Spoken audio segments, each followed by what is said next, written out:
Jen, Shah and Meredith Marks rode a roller coaster of emotions during the Zion group trip on Sunday's episode of The Real Housewives of Salt Lake City. The Season 2 episode titled Sorries and Sleepovers opened with Jen, 47, and Meredith, 49, hurling insults at each other during a group dinner organized by Whitney Rose, 35, to bring everyone closer together. Meredith walked away from the table as Jen called her fraudulent, but she turned back to taunt her by saying, "Who's calling who a fraud? Love you, baby." She was referencing Jen getting arrested last March by federal authorities and charged for allegedly running a nationwide telemarketing fraud scheme. "I have never done anything to her or her family," Jen declared at the table during dinner at the Red Rock Villa. Meredith laughed and returned to the table to refute Jen's claim. This whole trip started with the van ride from hell, which Meredith and Mary conveniently missed once again, Heather Gay said in a confessional referencing Mary Cosby. Which led to the dinner table of horrors. Which then led to a beautiful display of storming outs and storming back, Heather added. Jen previously learned that Meredith hired a private investigator and had grown suspicious that Meredith tipped off the feds. Her suspicion was fueled by Meredith and Mary both skipping the Sprinter van ride to Vail, where the feds came looking for Jen in the Beauty Lab Plus Laser parking lot. "The fact that you were not on the van today and not on the van in Vail, it looks like you may have something to do with the fact that Jen was indicted," Whitney said, prompting Meredith to strongly deny it before leaving the table. "That's a revolting accusation. I have nothing to do with her arrest," Meredith told Whitney, who chased after her. "That's too much," remarked Mary, who accompanied Meredith as she left. Lisa Barlow, meanwhile, back at the dinner table, upset Jen again after they had to be separated during an argument on the van ride to Zion. Meredith came back and told everyone that she never fed information to the FBI. "I'm so flattered these women think him more powerful than the FBI, but I think they could find Jennifer Shah without my help," Meredith said in a confessional. Meredith wanted to know who was alleging that she turned information to the FBI on Jen, and everyone denied it. "That's what you effing said," Jen shouted at show newcomer Jenny Wynn. Jenny pointed out that Meredith just clarified the matter. "Then tell her you're sorry for effing it up," Jen screamed at Jenny. Lisa interjected on behalf of Jenny, who got up and walked away, angering Jen, who threw something at Lisa before storming away. "Get the F out of my face. I'm so effing sick of your effing lies," Jen said as Lisa trailed after her. Lisa denied telling lies and told Jen that she wasn't going to chase after her. "I didn't ask you to chase me, you effing liar," Jen shouted at her from atop a staircase. "I'm not a liar, and I'm walking away right now because you're not healthy," Lisa said. Meredith retreated to her room and talked to her son Brooks about her argument with Jen, who she previously accused of being homophobic toward her son. "These are not my friends. I need to wipe the whole circle out, bottom line," Meredith told Brooks over the phone. Jen stood in her doorway and asked if they could talk. Meredith again denied calling the FBI on her and also told Jen that she did not know prior knowledge about her arrest. Jen asked about her skipping the van trip to Vail, and Meredith explained herself. "No, do you see what's coming at me down there? It's not just you. It's all of it. That's why I wasn't on the bus. There is so much tension. I just didn't want to subject myself to 5 hours where I couldn't escape," she said.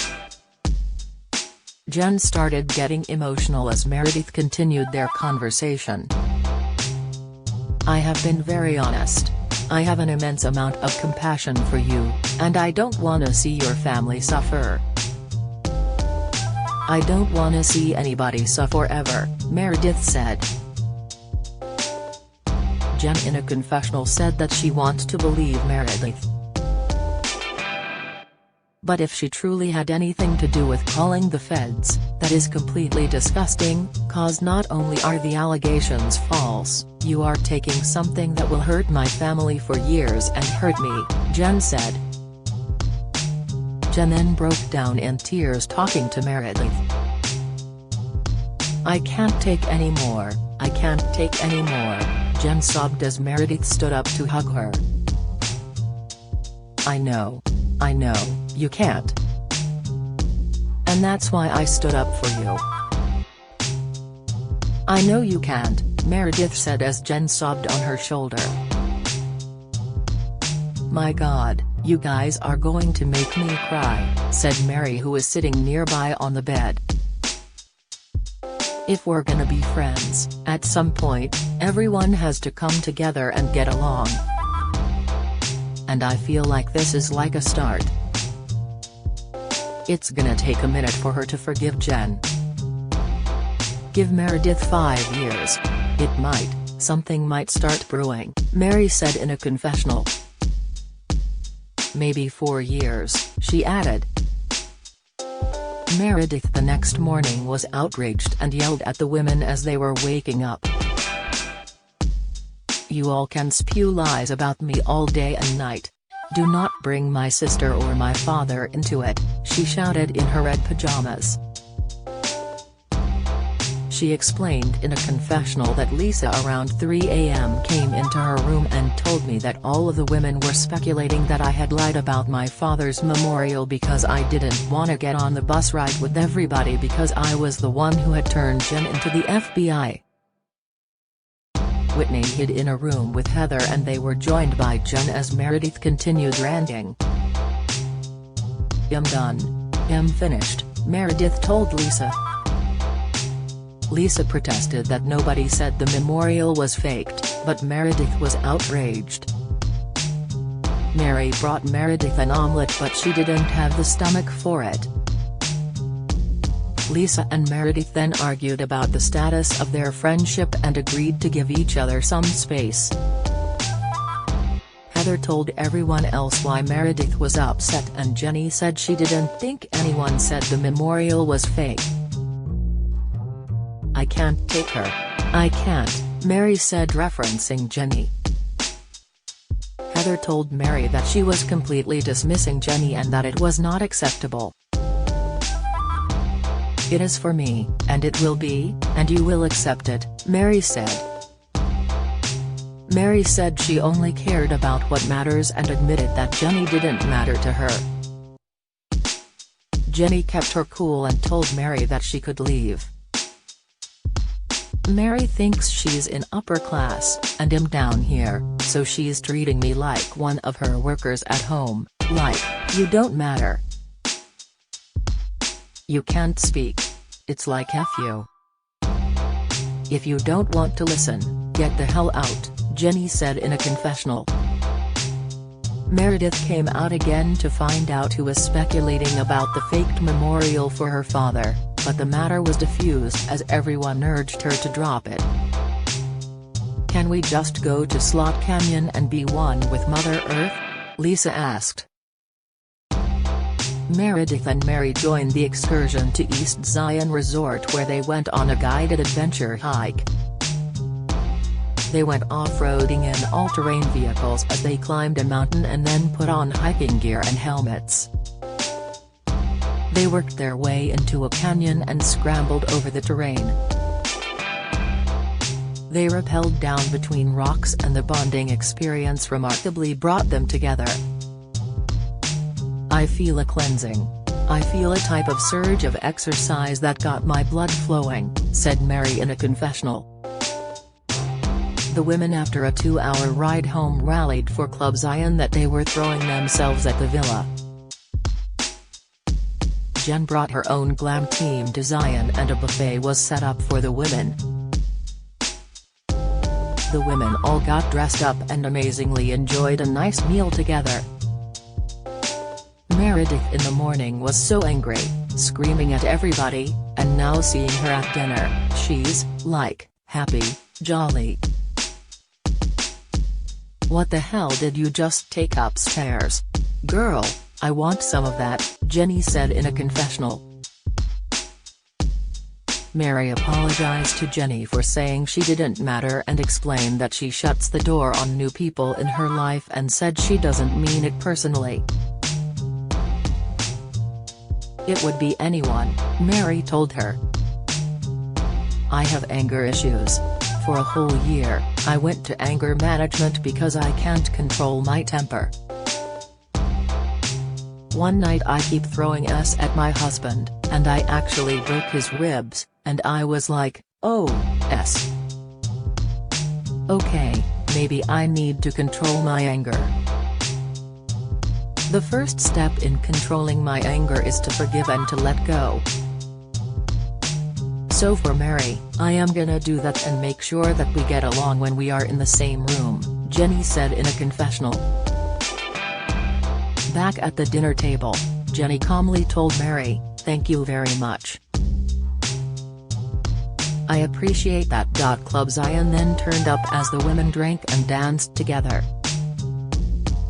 Lisa in a green silky jumpsuit twirled on the pole and did the splits.